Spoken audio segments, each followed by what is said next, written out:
One of the most trusted frameworks for persuasion is the one developed by Dr. Robert Cialdini. The framework is based on robust academic research. You can learn more about it in the book Influence: The Psychology of Persuasion. Your ability to persuade others is based on these 6 factors: reciprocity, scarcity, authority, consistency, liking, and consensus. These skills can help you land a job, land a sale, or get pretty much anything that you need from other people. Let's look deeper at each of these.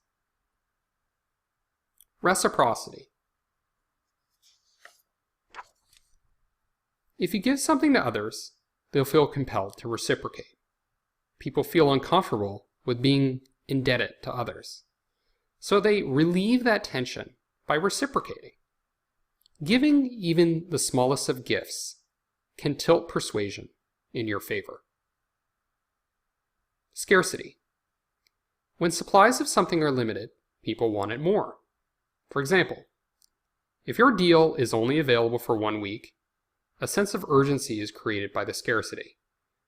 If you only have 4 items left in stock, the perception that opportunity will not be available in the future pushes people to act.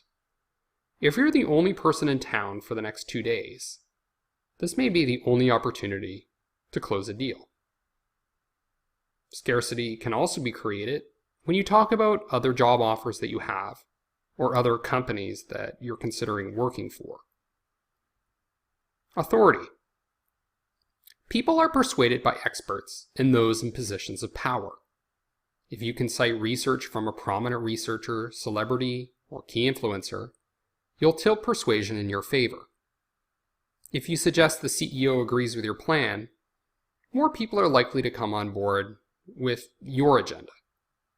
You can also position yourself as an authority. I know at least one person who landed quite a good job because that person was the author of a blog in a particular industry.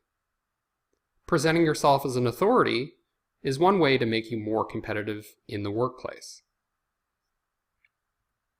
Consistency. People prefer to be consistent. Asking for people's commitment early will ensure they'll follow through later when the project is ready to be signed off on. If they change their mind, they'll feel uncomfortable being inconsistent. Commitments are particularly strong if they're made publicly in front of other people, or if they're made in writing. Getting small commitments can be a doorway to getting larger commitments later. This is why good managers get their direct reports involved early in an assignment so that they feel ownership of the project execution. Getting commitments is an extremely effective approach to getting buy-in. So if you're climbing the corporate ladder in the management world, mastering consistency can be very helpful. It's also helpful if you're in sales, and it's also helpful if you're trying to get a job. Liking. People are more likely to be persuaded by those they like.